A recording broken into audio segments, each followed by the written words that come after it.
खैबर पख्तूनख्वा के ज़िलों के अंदर जलसे होंगे और फिर आहिस्ता आहिस्ता हम जो है वो पंजाब और इस्लामाबाद की तरफ आगे का प्लान है। बिस्मिल्लाहिर्रहमानिर्रहीम, अज़हर अली हूँ और आप देख रहे हैं डेली मैदान। नाजरीन, जैसा नज़र आ रहा है यहाँ पे हम कंटेनर पे खड़े हैं, अगरचे हमें ऊपर तो जाने नहीं दिया गया, ताहम पीटीआई डिस्ट्रिक्ट पेशावर के प्रेसिडेंट इरफान सलीम साहब हमारे साथ यहाँ पे खड़े हैं। उनसे जानते हैं कि तैयारियों की क्या पोजीशन है। अभी कुछ देर पहले सीएम साहब आए थे, देखें यहाँ पे कारकुनान ने काफ़ी तोड़ फोड़ भी किया है।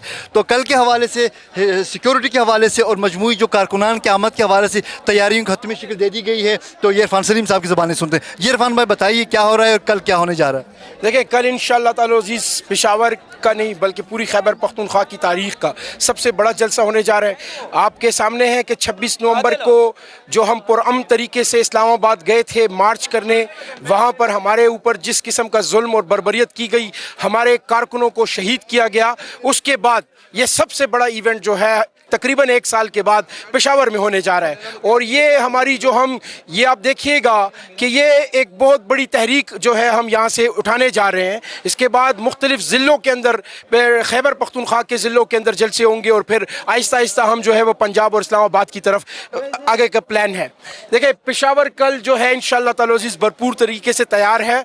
लोगों का जोशो खरोश आपके सामने, आपने देखा होगा पिछले 2-3 दिन से हमारी जितनी भी आला क़यादत है वो सड़कों के ऊपर है, वो लोगों से मिल रही है, लोगों में पैम्फलेट तकसीम कर रहे हैं, लोगों को आगाही दे रहे हैं जलसे के लिए। इंशाअल्लाह ताला अज़ीज़ आप देखिएगा पेशावर की तारीख का सबसे बड़ा जलसा होगा। हमें बता दें कि पंडाल में कितने अफराद की गुंजाइश है, कुर्सियाँ कितनी आपने रखी हैं, और ये ज़रा बता दें कि आप तवक्को क्या कर रहे हैं कि कितने हज़ार लोग आएंगे, कितने लाख लोग आएंगे? देखिए, मेरी बात सुने, हम एक्सपेक्ट कर रहे हैं। मैं ये तो नहीं कह सकता कि जो 13 अप्रैल को खान साहब का जो खुद यहाँ पे जलसा हुआ था 2022 को, जब उनको वजारत उज़्मा से हटाया गया था, तो उसके बाद जो जलसा 4 दिन के बाद यहाँ पे जो जलसा हुआ था, वो रिकॉर्ड तो हम नहीं तोड़ सकते, लेकिन इंशाअल्लाह ताला अज़ीज़ उसके लेवल का जलसा होगा। कुर्सियाँ जो इस वक्त हैं वो तकरीबन 25,000 के करीब जो है हमने कुर्सियाँ डाली हुई हैं। जी थैंक यू इरफान भाई। ये थे इरफान सलीम साहब जो कि तहरीक इंसाफ डिस्ट्रिक्ट पेशावर के सदर हैं। उनका दावा है कि वो तारीख साज इज्तिमा करने जा रहे हैं।